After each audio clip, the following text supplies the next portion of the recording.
Hafeez, ya zama dole fa kai aure. Ya zama dole sai kai aure.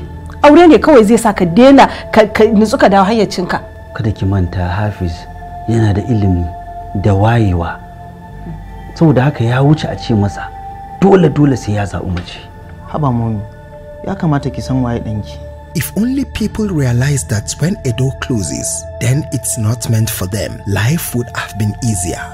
Ita zuciya akwai da yaushe tana son kusantar abin da ke da kusanci da ita ne.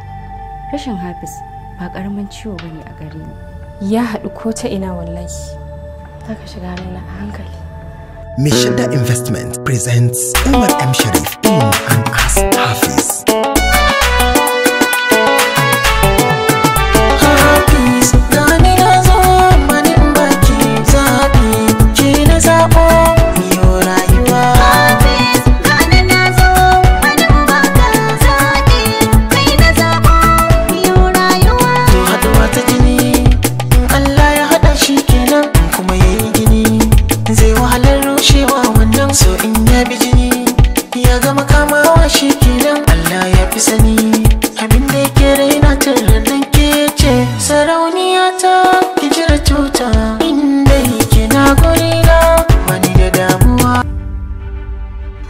Neman auren iyata ka zo ko kuma sai ta kake so kai? Ko kaɗan.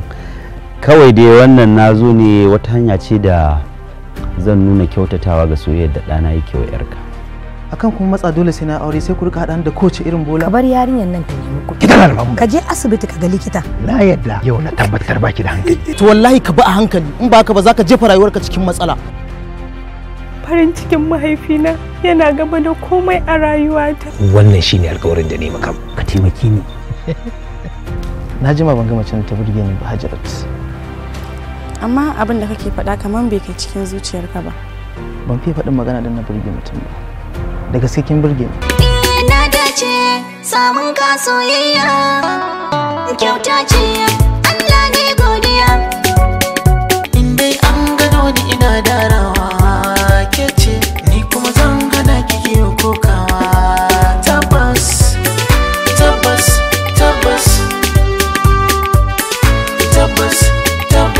He is young. Yaya ba za ki amfani da damar ki na ya mace ba. Kin san irin burin da nake da shi akan yaron nan Hafeez? Affluent. Wai ko kin san matakan da na bi kafin Hafeez ya zo gidan nan? Arrogant. Ai tunda al'amarin nan ya dawo hannuna, in Allah da komai zai zo da sauki. A auren mace mara an empire.